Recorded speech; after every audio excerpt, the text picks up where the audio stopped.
Spider-Man Life Story is a 6-issue miniseries that was written by Chip Zdarsky and penciled by Mark Bagley. It depicts an alternate timeline where Peter Parker and his cast of characters are allowed to age in real time, with the story beginning in the year 1962, same year of Spider-Man's real-world inception, and ending in 2019, the year the series was released. The series remixes Spidey's, at the time, nearly 60-year history and highlights many of the biggest events from each decade, hitting on classic moments like the original Secret Wars and the Clone Saga, more contemporary tales such as Civil War and Superior Spider-Man. So I actually love Life Story so much that after I collected the floppies, the individual issues, as they were coming out, I ended up grabbing the original trade paperback when it was released, and then the hardcover when that was released. The hardcover contains the bonus annual issue that follows J. Jonah Jameson while the story's going on. He's kind of got his own side quest, if you want to call it that. I didn't actually collect the annual as an individual copy because I believe when it was announced, I knew it was going to be collected in the hardcover, so I just kind of waited. I felt like triple dipping was enough at that point. I didn't need to do a semi quadruple dip by getting the annual. I really do love this hardcover though. To me, it's the complete edition. On top of that, it's a hardcover. It's just a superior format. In my opinion, Marvel needs to get with the times and kind of pull a DC and put out more hardcovers. I think they pretty much just do the omnibuses, omnibuy, I don't know, and hardcover, and they just can do these smaller miniseries and hardcovers, and I'd buy the shit out of that. So full disclosure, this is going to be a spoiler-filled video, incredibly spoiler-filled video. If you have any interest in checking out this story, I urge you to do so before watching this. I would hate to ruin this story for anyone that has just even the slightest inkling of reading it on their own. There's certain things, like I have a cousin that, I'll use The Last of Us as an example. I love The Last of Us. I don't know, maybe you don't like it, whatever. I loved it, loved playing it and everything. I have a cousin, he just watched a playthrough of both games online, watching someone play it with commentary, which, hey, you do you. I think there's certain pieces of art that are better left kind of experienced yourself, not necessarily having somebody relay it to you. So, I mean, if you don't give a shit about that, hey, stick around, watch me talk about it. If you've already read it and you're just kind of, for some reason, wanting to know some random dude's opinion, that's cool too. I do the same thing. We're all in the same boat. Just go ahead and stick around. But if you want to check this out, if you have any remote interest of checking it out, please, I'm actually begging you, do not give me the view. Stop the video right now. Clear your history, sign out, whatever you have to do to make sure this view doesn't count. Go read it, come back, and yeah. So this is your first and final warning. Maybe I'll warn you again. I don't know. Because Life Story is best enjoyed, most enjoyed, when you have a bit more than just kind of a surface level knowledge of Spider-Man and his world, I wanted to show kind of how I cut my teeth on Spider-Man back in the day and what pretty much formed the foundation of what I know. I think I got this from a book fair in the 3rd or 4th grade. This thing was written by the legendary Tom DeFalco, and young me poured over it front to back so many times. I cannot wait for my kids, once they're older, find it in our basement one day. And when I'm dead and gone, they're going through my stuff, they throw this thing away that I revered so much. Can't wait. I'm pretty sure half of the book's been retconned by this point, maybe even more than half, but it really did help to kind of shape my basic understanding of Spider-Man and his world in a time when I didn't have any comic shops near me. You didn't have Midtown Comics online, at least I don't think you did. I didn't have any internet to read spiderfan.org. Shout out to spiderfan.org, still going strong after all these years. I actually don't know. I haven't perused it in a bit, but I'm pretty sure they're still around. Someone fact check that. Anyway, if you'll allow me one more quick tangent, this book, it single-handedly caused the most embarrassing bus ride moment of my time as an elementary school kid. I remember being on the bus, going to school, reading the book because that's all I ever did. I ate, I would sleep, I'd read this book, and as we're pulling up to drop the high schoolers off, I was opened up to this page right here. Nothing nefarious going on. You've just got MJ kind of in the center here doing a modeling gig or something. But I'm just swiping through the end of the book, come to that page, and one of the high schoolers stands up. He just sees the page and just starts yelling, "This kid's looking at porn! He's got a porno!" And I never forgot that.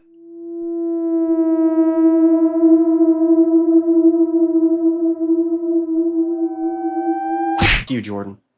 All right, so with that aside, let's dive right into Spider-Man Life Story. We are now entering the spoiler spot.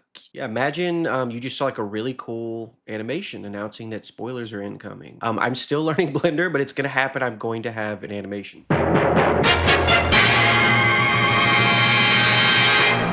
The year is 1966, and it's the time of free love, baby. Peter's been Spider-Man for roughly 4 years by this point. As the story opens up, he's a college student at Empire State University, constantly missing classes due to his escapades of Spidey. So he's made it to his senior year. Maybe he's actually in his junior year and still has one more year left. I don't know. I suck at math. We're shown that the Vietnam War is in full swing and that the draft is in effect, though Peter's currently safe from it due to his status as a college student. Despite this, Peter struggles internally with the idea of voluntarily enlisting, believing he may have a moral obligation to fight in order to prevent the most amount of casualties. This is kind of the big conflict of this first issue. You've got Norman Osborn showing up as the Green Goblin, but Peter's real battle comes from being torn between what he believes may be right. And I say may be right because he really doesn't know if enlisting is the right thing to do. These feelings are further strained when he sees some news bulletins depicting Iron Man joining the war effort and rumors that Captain America may be joining himself. The bulletin posits the question of whether or not humans with super abilities should be automatically drafted. Following this, Peter and his good old best buddy, Harry Osborn, attend a going-away party for Flash Thompson at Slim's bar. Despite being a student himself, Flash has volunteered to go to Vietnam,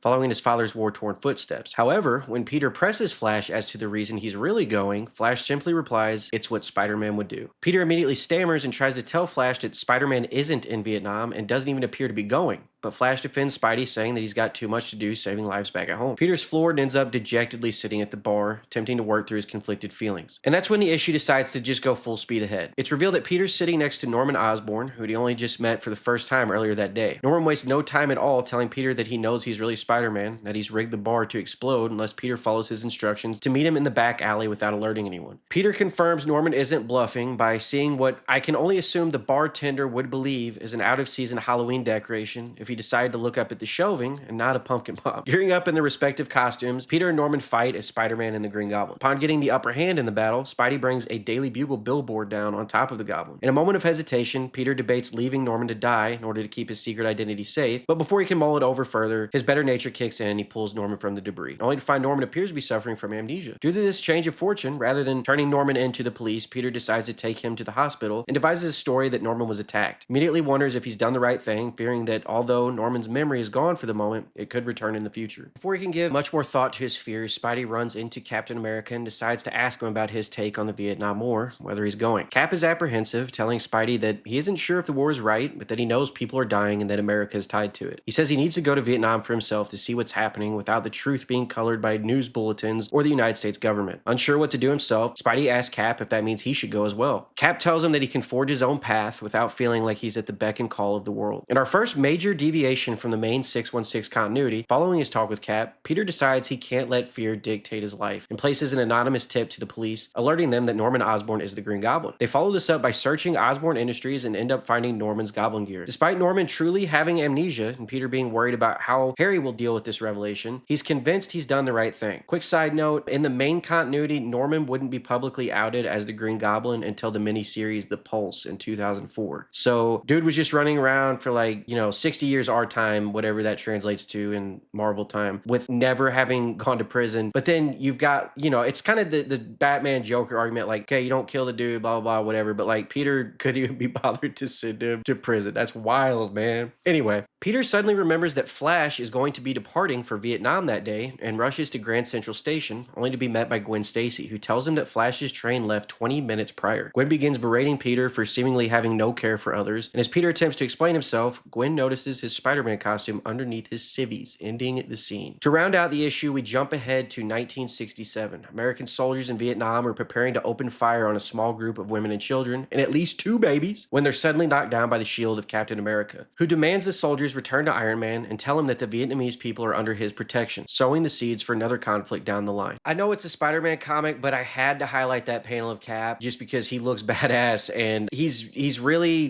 demonstrating one of my favorite things about him. Just because he has America in his name doesn't mean he blindly follows anything and everything the country does. And I love that Zdarsky included this tiny little interlude here.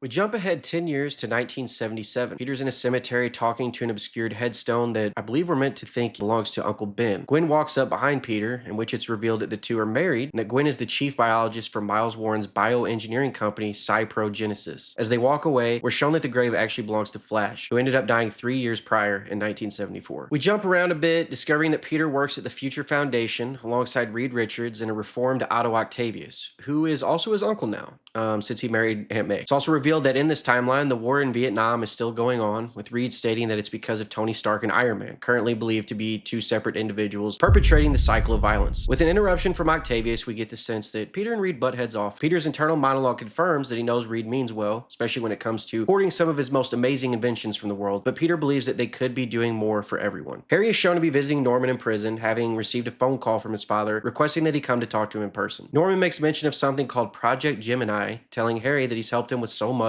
but that it's now time to see their plan through. It's revealed to us, the audience, that Norman's amnesia appears to no longer be in play, with the scene ending on Norman preparing to tell Harry Spider-Man's true identity. There's a small cutaway of Peter visiting Gwen at work, where Miles Warren tells Peter that if things don't end up working out with Reed at the Future Foundation, he could come work for him. We get this not ominous at all panel of Miles as Peter departs for a new discotheque, because remember, it's 1977, baby! Where he is meant to see their friend Mary Jane Watson perform a set. We also get a panel of Peter in this upgraded suit, which is the first of a few changes he makes throughout the story. Upon arriving at the Studio 54 discotheque, Peter finds Harry apparently slumped over after a messy combination of pills, while Mary Jane, intoxicated and possibly high, berates Peter following a question about whether or not her relationship with Harry is in trouble. MJ reveals to Peter that she knows he's Spider-Man and that she blames him for Flash's death, telling Peter that he could have stopped him from going to Vietnam before she storms off. The next day, Peter starts an argument with Reed at work, culminating in Reed slapping Pete across the face after a dig involving Susan Storm leaving Reed for Namor. Low blow, Pete quits his job and decides to head over to Cyprogenesis to let Gwen in on the development. Upon his arrival, Spider-Man discovers Professor Warren being attacked by a new assailant, the Black Goblin, who reveals that Warren was hired to do work for the Black Goblin's boss, but that it's been discovered that he's been working on his own side project. This goblin scans the premises and destroys a wall, uncovering 3 cloned bodies in large tubes. Removing his mask to reveal himself as Harry Osborn, whoa! He yells at Warren, stating he was only supposed to create a clone of his father, Norman, to which Warren states Norman also requested a clone of Peter Parker. Gwen asks why there's also a clone of her, but before she can get any kind of answer, none of which would be satisfactory, I can promise you, Gwen, Harry attacks Spider-Man, angry that his father would place Peter above him, hoping for Peter to be his heir, and then removes Peter's mask as the two take their battle outside of the building, giving Gwen and Warren an opportunity to escape the building as well. After Peter talks some sense into him, Harry decides the best thing to do is destroy the clones, and he proceeds to throw pumpkin bombs at the tubes, which detonate. Professor Warren becomes inconsolable, while Gwen urges Peter to go back into the burning building to save the clones, as she states they're still human beings. Peter rushes inside to find the Norman and Gwen clones have been killed in the blast, but is able to save his own clone, who appears to have survived the blast due to his own spider strength. Peter returns to the group, stating he could only save his clone, to which Warren screams Gwen's name, attempting to run into the building before Peter webs the entrance. And that, dear viewer, is when the brutal sucker punch of a twist is revealed. Warren says that the Gwen who is in the tube was the original, having been replaced by a clone sometime earlier. We've been following the clone this entire issue. He states he wanted Gwen all to himself and wouldn't settle for a clone, and we end on this really fucked up scene. Just like the last issue, we round this one out by jumping ahead 1 year to 1978. Mary Jane is seeing the clones of Peter and Gwen off, now going by the names of Ben and Helen Parker. Through dialogue, Ben confirms that the test results were conclusive, that they are indeed truly clones. None of that wishy-washy back and forth bullshit of the original Clone Saga from the 90s. Clones are headed to another undisclosed city to start life anew. MJ returns to Peter to let him know that she believes the clones will be fine starting their new life, to which he lashes out at her, angry that his wife is dead and that his whole world has been upended while everyone else's is seemingly coming up on top. Peter tells MJ she got millions of dollars after divorcing Harry, and he now has nothing. She tells Peter that that isn't true, and the two embrace as the issue ends. God damn, man, I forgot just how sad that one ends. It kind of reminds me of the Mary Jane water clone from the 94 animated series. It was really interesting to kind of see an alternate take where Peter and Gwen were actually allowed to get married, but moving the Clone Saga up a tad and mixing it with the original 70s version, with the one from the 90s was actually a really interesting development, I thought. Zdarsky tries to paint Warren as this okay guy at first, but then we get those hints that maybe he's a creepy scumbag, just like he's always been in the 616, and then we find out he's a creepy scumbag just like he always is in the 616. I also like that this issue kind of showed a darker side to MJ with her own possible substance abuse, which is, something that they never really get to do in the main content continuity without pissing people off for some reason. MJ isn't allowed to make mistakes or be her own character, it seems. She's got to serve simply as Peter Parker's girlfriend and/or wife and make no mistakes ever. Don't get me wrong, I hate One More Day just as much as the next One More Day hater, but what upsets me more than anything is that MJ isn't allowed to grow as a character anymore. I haven't been keeping up with the whole Venom thing that she's got going on, and I have no idea if it's any good, but it seems that like Al Ewing at least wanted to do something different with the character, and that works for me.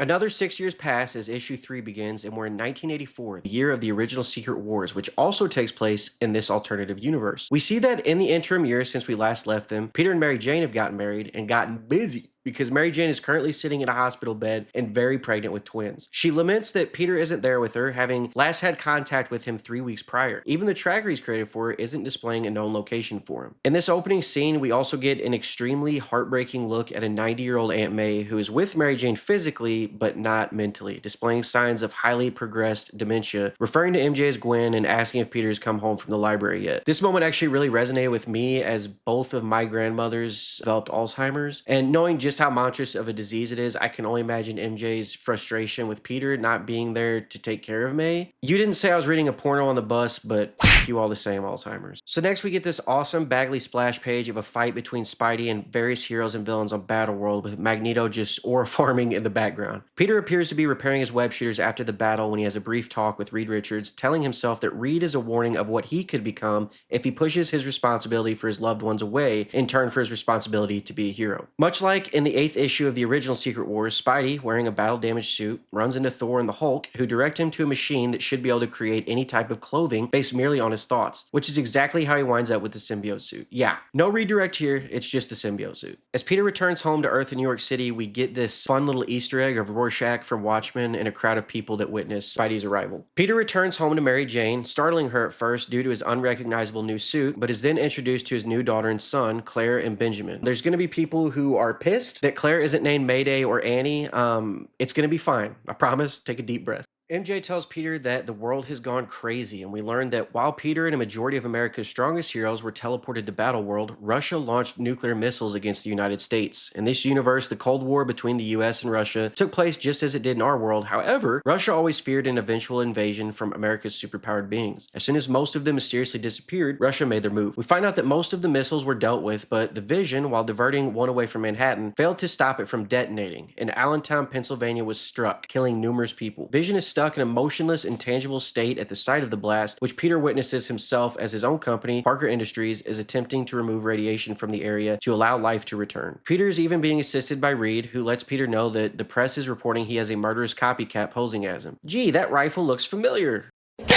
Get out of here! Similarly to the 616 universe, Reed is the one to break the news to Peter that his suit appears to be a living alien organism that is bonding with him physically and mentally, a symbiote. However, in a twist that I really appreciated, Peter reveals to Reed that he is already aware. Pete immediately got to work studying the suit once he returned home, and even developed a failsafe for Mary Jane to use on him if he ended up losing control. Tells Reed that he's getting older and the suit gives him an edge to help protect people. While Reed is arguing that his mind is more than enough, Peter receives a call from MJ telling him that May has left the house and wandered away with their children. But before the story can take too dark a turn, Peter returns home to find officers, May, MJ, and their babies. Once the officers leave, Peter blows up on MJ as she suggests that May needs to be in a senior home where she can be properly taken care of. I love this panel in particular. Peter's angry, yelling at MJ, telling her he's not going to put May in a senior home. You know, May took care of him when nobody else would, and MJ is basically like, bitch, what are you doing then? I can feel MJ's frustration on this page, and it's just a classic moment of Peter being unable to properly juggle his dual lives, albeit now with an Alzheimer's afflicted aunt and 2 babies. Peter leaves to get air, internalizing all of the things he should be saying to Mary Jane out loud, namely that he's been neglecting his family and realizes where he's needed. While he's clearing his head, he runs into the copycat that's dressed in his black suit. After a brief scuffle, Peter removes the copycat's mask to reveal Kraven the Hunter. Kraven stabs Peter with a drug knife, confiding in him that he is dying from cancer.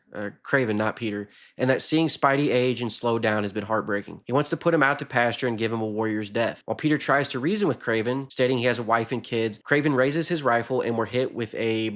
But we then see Peter must still be alive as he's currently being buried alive, and boy does he know it. Cutting back to Parker Industries for a moment, which also doubles as living space for Peter and his family, we see that the symbiote can detect that Peter needs its help and breaks from its confinement. Arriving at the cemetery Peter's been buried in, the symbiote pauses for a brief moment to let us appreciate another fun Easter egg in this issue before burrowing underground to help Peter escape from his grave. And then oh my fucking god. Yeah, something about seeing this rendition of like a semi-Venom like Spidey is terrifying. He's bulked up significantly, but doesn't have the open mouth like Venom would, just this area stretching over where Peter's mouth would be. That's terrifying. Peter tracks Kraven down, brutally attacking him and telling him that he's going to kill him. Kraven pulls a Heath Ledger Joker, happily telling Spidey that this is what he wanted. We see that Mary Jane has tracked Peter down using the device from the beginning of the issue. Now she's also carrying another device, one that's revealed to be the failsafe Peter created for her to combat the suit. With both unsure as to whether or not the device will kill him, Peter urges MJ to use it, and after some hesitation, she does. The symbiote scurries away as Peter, revealed to be alive, apologizes, stating he is trapped in a war of his own making and doesn't know what to do. Mary Jane takes the kids and moves out of their home, leaving a distraught Peter to look after Aunt May alone. The issue ends with Kraven getting ready to reenact the ending of Kraven's Last Hunt. However, before he can pull the trigger, we see the symbiote slither up the rifle and it cuts to black. So I think this was the issue that caused some of the miniseries detractors to take notice of just how fast the pacing is. We ended last issue with Peter having discovered his wife was dead, to opening this one with him married to MJ, and now they got newborn twins. I personally don't mind it. I feel like the pacing is what really allowed Zdarsky to properly showcase Peter in these different stages of life. I feel like if Life's story had been something like a maxi series, like 12 issues, maybe like 2 issues per decade, I'd be worried that you'd end up with like a contrived cliffhanger every other issue at that point. But I feel like having each decade take place in its own issue, sometimes at different points in that decade, those jarring jumps really help to sell that you're viewing Spidey's entire life, albeit in these detailed snapshots.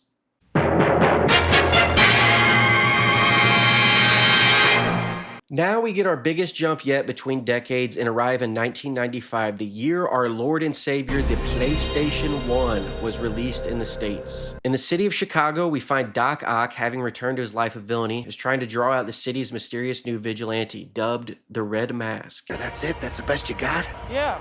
Oh, that sucks. We find out that the Red Mask is Peter's clone Ben, now going by Ben Riley. Octavius presents himself, stating he saw Ben at May's funeral, but due to Ben's distance, he believed him to be a shameful relative, but has since discovered the truth. After Octavius forces Ben to return with him to whence he came, we cut back to New York City, where we find Peter in his office at Parker Industries, talking with Tony Stark about a potential merger with Stark International, in which Peter would stop running a company he seems to no longer want to run and could return to working in a lab. Peter tells Stark that the only way the merger would happen is if Stark International stops making weapons, which only serves to strike a nerve with Tony, who tells Peter that it was his weapons that beat Russia and kept the world, including Peter and his kids, alive, before questioning if Peter even cares about his kids' safety. Peter doesn't play into Stark's hands and demands that he leaves his office. Peter's secretary, Glory Grant, rings him to let him know that she has Jessica Jones on the other line. Peter takes the call, where we discover that Jessica has been keeping tabs on somebody in the industrial area of New Jersey for Peter, and also that the two seem to be dating. We get the sense that Peter is holding back from their relationship for all the usual reasons, but also because he still longs to return to his family, who are now living in Portland. Peter suits up and goes out into the city, where his inner monologue tells us that he is only begrudgingly continuing to be Spider-Man, and that he's even tried quitting in an attempt to win his family back, but he keeps getting pulled right back in. Before too long, he runs into Doc Ock, who has arrived in New York City seeking Spidey. Peter hasn't seen Ock since May's funeral and notes that she left him long before her death, after which Peter assumed Ock had retired down to Florida after seemingly disappearing. Otto reveals to Spidey that he knows he is actually Peter and proceeds to knock him unconscious with a gas. Peter awakens at Oscorp, strapped down to a table in front of Harry Osborn, Octavius, and Ben, who is also strapped to an opposing table. Harry tells Peter he didn't have a choice in the matter, that Octavius had made threats against him, and before he can continue, Peter gets Otto monologuing to buy himself some time. Otto tells Peter that May stated she was leaving him due to his anger, but once Otto realized Peter was Spider-Man, he believed that Peter actually convinced May to leave Otto, unwilling to see her remain married to his greatest villain. Otto lets Peter know that with his age, he knows death is near, but that he had the idea to clone himself based off of Miles Warren's old work, the only remaining bits of which are at Oscorp. He needed both Ben and Peter together to check against Warren's work to attempt to reverse engineer his process. It's at this time that, while going over the results of his testing, Otto tells the room that Peter is the clone and Ben is the original. Okay, so remember earlier when I said none of that wishy-washy back and forth bullshit of the original Clone Saga from the 90s? Yeah, so I was wrong. But we're doing it in the appropriate decade at least. Okay, so upon hearing this, Ben is clearly upset, believing his life was stolen from him. Peter tries to reason with him, saying that Octavius has to be lying, but Ben breaks free of his confinement and attacks Octavius, who states he had nothing to do with Warren's plans and stole nobody's life. Ben isn't having it though, continues to wail on Octavius when Peter stops him. Peter promises Ben that he had no idea of the truth, that if he had, he'd have told Ben. With Octavius behind Ben, he announces he can just retrieve what he needs from their corpses and sends a tentacle at them in the shape of a spear. Reacting to his spider sense, Ben jumps out of the way, only for Harry to dive in front of the tentacle before it can hit Peter, ending up impaled. Otto cries out that he didn't mean to hit Harry and tries to flee the scene. Ben attempts to give chase, only to be knocked out by a hit from another tentacle. Peter rescues Ben without snapping his neck. With his dying words, Harry apologizes to Peter for not standing up to his father or Otto, and that he's glad Peter married MJ. Meeting up with Ben, Peter states he's handing his life over to him now that they've discovered Ben is the original and Peter is the clone, even referring to Ben as Peter. Pete has created an extensive set of documents for Ben containing passwords, a list of people that Peter associates with, his routines, access to his private lab, etc. Ben attempts to tell Peter that it's all too much and that it isn't his life, but Peter tells Ben that he's tired, that he's done it for so long he can't do it anymore, and believes Ben, having led such a reserved life, deserves this. Ben relinquishes his mask, admitting to Peter that even while he was away, his sense of responsibility wouldn't allow him to stand idly by. After leaving, Peter calls Jessica, in which it is revealed that the person she's been keeping tabs on is none other than Norman Osborn, who was released from prison and disappeared to Jersey. With the recent revelations, Peter decides to pay Norman a visit, informing him that he knows Norman is the one that told Otto his secret identity, and in a disgustingly beautiful twist, Peter admits knowing that Norman gave Otto his old equipment at Oscorp with predetermined results regarding his cloning. He states that he performed his own testing to determine that he is in fact the original and Ben is the clone. Norman misquotes Jurassic Park and tells Peter that even if he knows the truth, knowing that he seeded any doubt was good enough for him. Peter tells Select your heroes. Norman that the entire incident actually gave him clarity and thanks him, angering Norman. Norman says he can still destroy Peter's life and brags that he'll just have Harry sell his stocks in Parker Industries to start, allowing for a hostile takeover of the company. It's at this point that Peter realizes Norman has no idea Harry is dead and informs him that he was murdered by Otto. Norman remotely launches a goblin glider at Peter, stating that Peter is the reason Harry's dead. Rather than dive out of the way, Peter catches that motherfucker and crumples it like paper. In his fit of rage, Norman has a heart attack and tells Peter that he hates him with his dying breath. I thought that was a nice little parallel to Harry's final words. The issue ends with Peter, now seemingly free of his responsibility to Spider-Man and Parker Industries, arriving in Portland at his family's home, embracing Claire and Benji on the front lawn while MJ stands shocked in the doorway. Alright, so we did end up getting the Clone Saga somewhat after all. I love the little nods to the Scarlet Spider with Ben's hoodie in his last panel. I know he didn't want to adapt his spider-themed name, but come on man, the red mask, you're better than that. At least he did end up changing his last name to Riley to end up separating himself from Peter a little bit more after originally sticking with the Parker surname. But what the hell happened to Gwen's clone Helen? Will we find out? The biggest thing I wanted to call out from this issue that I didn't hit on earlier was the usage of Jessica Jones with her being Peter's girlfriend for a time. Spoilers for the recent Marvel Zombies Red Band miniseries, but that was a relationship that was explored in that world too, and I found it kind of a nice, refreshing pairing compared to what we usually get with like Peter and MJ or Peter and Felicia. I think it was an issue of the original run of the New Avengers where through the power of retroactivity, we find out that Peter and Jessica were actually classmates in high school and that she had a crush on him at that time, but like I think he doesn't remember her. I don't remember, it's been a bit. Anyway, I think it's a really interesting pairing and like seeing it in life story, even if Peter wasn't all that invested in it.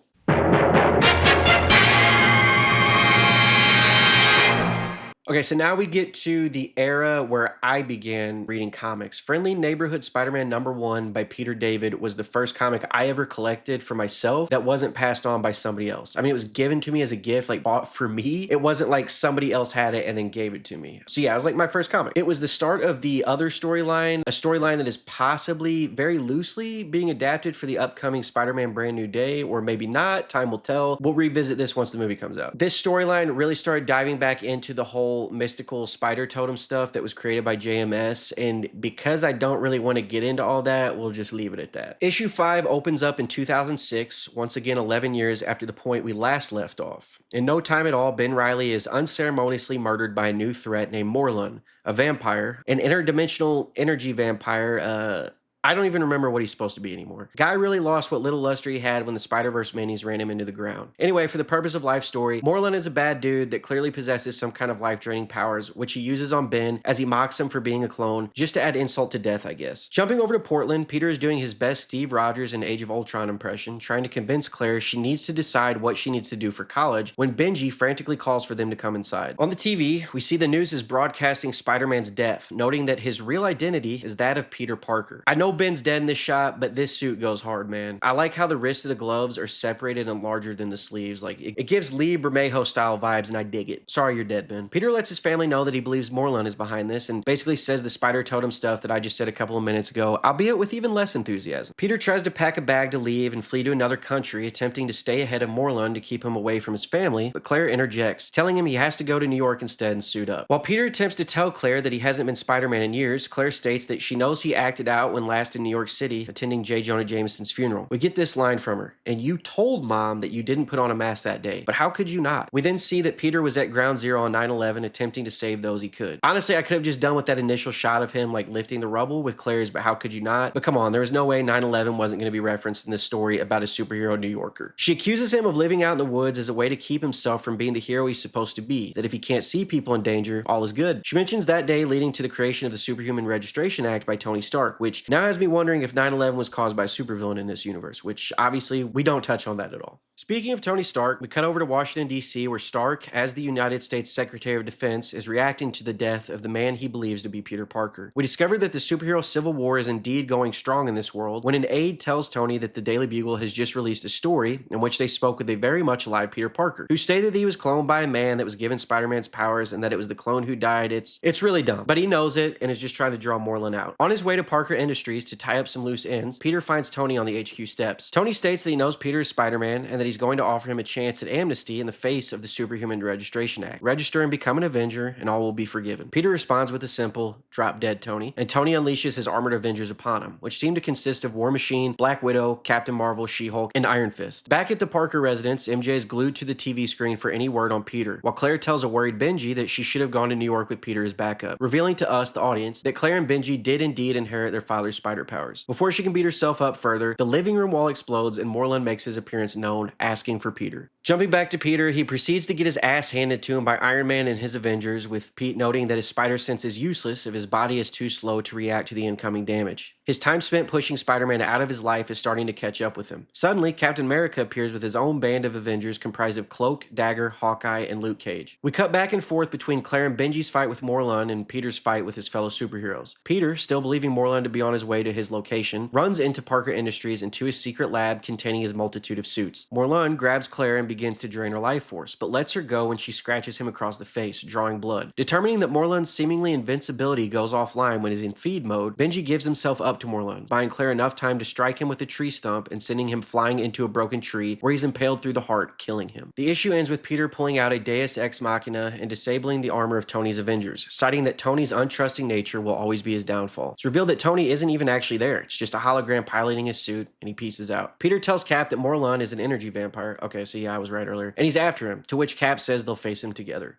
So all in all, issue 5 is by far my least favorite issue of Life Story. Every tale has to have a worst chapter, and yeah, this is the unlucky one. It's not terrible by any means. It's just, it doesn't quite reach the heights of the others for me. Maybe it's because Civil War being fast-tracked doesn't work as well as some of the other storylines being fast-tracked, or maybe it's just the inclusion of Morlun. I don't know. But yeah, not a lot to say on this one, honestly. Funny, since it's the era I started really reading comics, but this issue just didn't resonate with me as much as the others.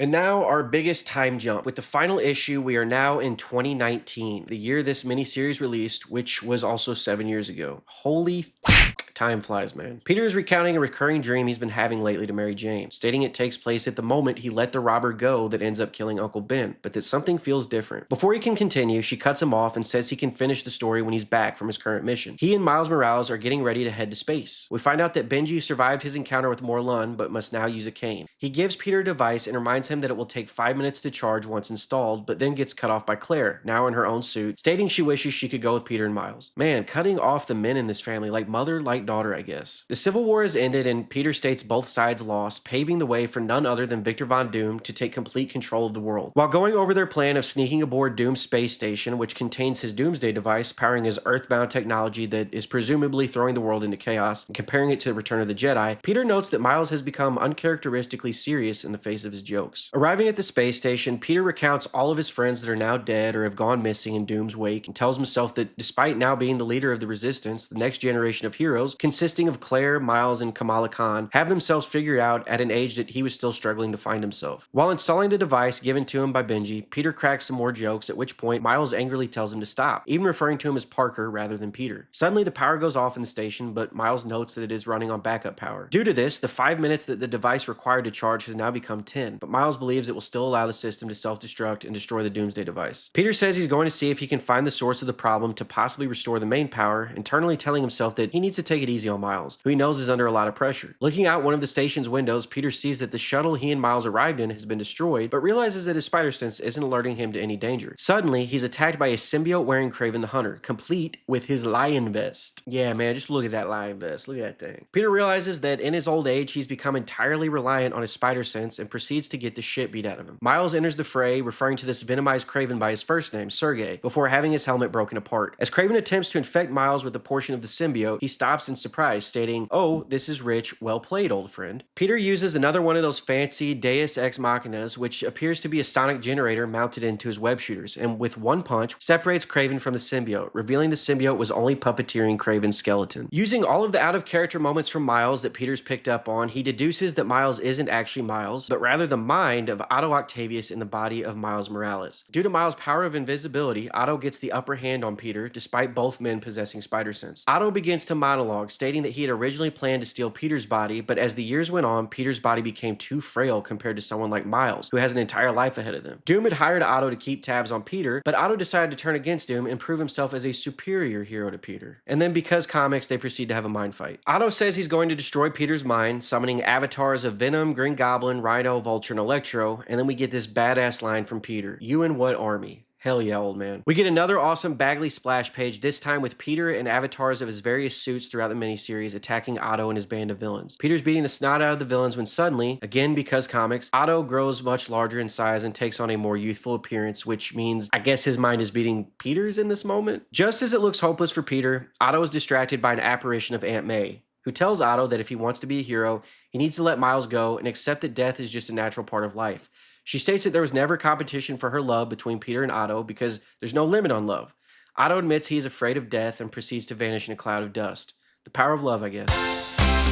We get this nice moment between an elderly Peter Parker and Aunt May, in which May says Peter wants to save Ben, but because he can't, he always tries to save everyone else. So he needs to do that, save everyone. Peter breaks free of the mind prison to find the station is coming apart. Running Miles' unconscious body to the escape pods, Peter finds there's only one left. Otto, still in Miles' body, comes to as Peter's placing him in the escape pod. Peter tells Otto that he has to stay behind to ensure the Doomsday device is destroyed, that if he wants to be a hero, Otto has to make it out alive and give Miles his body back for May. The escape pod jettisons and Peter makes his way across the station, attempting to make repairs where he can and hold the station together, when with only a minute and a half left until detonation, he suddenly runs out of web fluid. As the station continues to come apart, Peter's got enough luck for one more Deus Ex Machina in the form of the still living symbiote, spreading its form out to hold the station together for the final needed moments. It seems in every universe that thing just can't get over its first love. As the device is activated, sending out a pulse to disable Doom's technology on a global scale, the station explodes, killing Peter, his final thoughts being of him and Mary Jane. "I'm not crying, you're crying." Miles, having been given control of his body back, visits an immobile Otto, letting him know Peter's funeral took place and that seemingly the entire city came out to see it. My man's kind of just taunting Otto here, and we don't really know what Otto's ultimate fate is. I assume the machine's just going to keep him alive until it can't anymore? Dude kind of got a redemption arc and then was handed a fate worse than death in my eyes. Miles meets with MJ, telling her he doesn't know how to handle knowing that Otto took control of his body and used it to dole out brutal justice, that he isn't sure what to think about all of the interactions Otto must have had with people in his life. MJ tells Miles he just needs a fresh start and gives him a gift box containing Peter's original Spider-Man costume. The story ends with Peter able to finish telling his dream from the beginning of the issue, stating that the dream is different this time. It's a good dream, as Spider-Man shoots a web line at the robber, saving Uncle Ben's life. And again, I'm not crying, you're crying.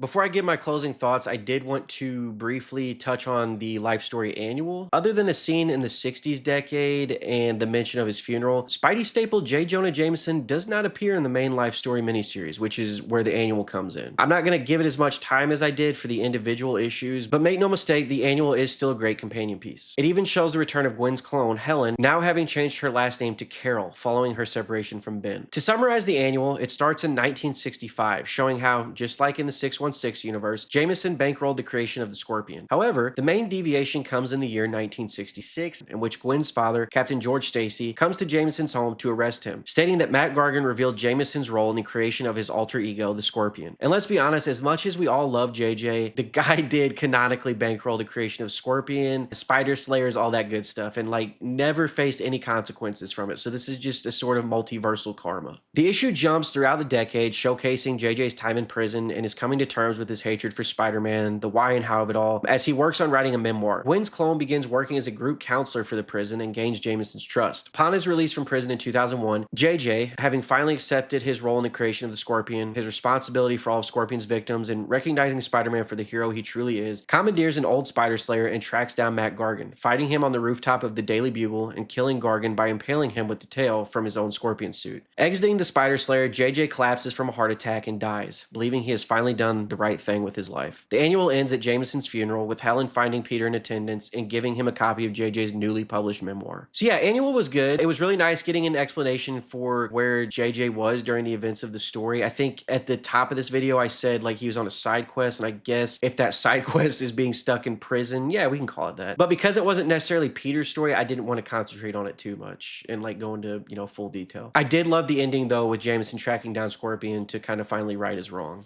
End of the line, Spider-Man. That's Spider-Man life story. To my knowledge, this universe has not been revisited again. Marvel did release like a Fantastic Four life story, but it takes place in a different universe, which is fine with me. I don't necessarily need to see this exact world from the perspective of other heroes trying to work around the events as depicted in this miniseries. I'd definitely be open to seeing another life story done for like another hero or set of superheroes, but I would want it to take kind of the approach the Fantastic Four life story did, where it is that separate universe. Peter and Miles' suits from the final issue are unlockables in Insomniac's Spider-Man 2, but I think that's the extent of seeing anything from this miniseries following its conclusion. I don't need the 90th Spider-Verse event or Spider-Geddon showing that what Miles gets up to following the end of issue 6, you know, like let it rest. When Life Story was initially announced, I was excited to see how it would come together, and upon reading it month by month, it did not disappoint. I knew I was reading something special. Having read through it several times over by now, I will once again echo my sentiment from the beginning of the video and say that this is my favorite Spider-Man story ever done. So far, I'll say so far. It obviously has the benefit of not having to stick to anything that's been done in the main continuity. You know, it's allowed to pull from it, but it can take bigger swings and not have to be worried about where they go. But the basis of the story, like following Peter Parker as if he aged in real time, is something we're never gonna get again. I mean, this was just the perfect time gap to do it. Like, he's only gonna be older from here, unless they want to make him like, I don't know, like a cyborg or something. That'd be stupid. Like, this is the one time we were gonna get this, and I think it was great. Him simply aging feels like something that we can't really get because he's an IP, you know, he's a character and he has to live forever and sliding time scales and blah blah blah. I get it, but seeing my guy finally get to be like my age and my dad's age in the same story, that was incredible. And it's so damn emotional, man. It's got all that Spider-Man soap opera melodrama, the super battles, all that heart, and it's simultaneously one of the most pessimistic views of the character as he progressively loses everything and everyone around him, from his friends, his family, his youth. He misses out on so much time with those he cares about, but it's all in this name of being this larger than life hero and the responsibility he feels towards that, trying to make up for a mistake he made as a dumb 15-year-old kid, a mistake that he has more than made up for by this point, like thousands of times over. And then you've got the optimism as he works alongside the new generation of heroes, seeing how well put together they are and seemingly with none of the angst that tormented him in his past. And then you've got that ending. Peter makes the ultimate sacrifice and finally comes to terms with Uncle Ben's death and the guilt that he's felt his entire life from it.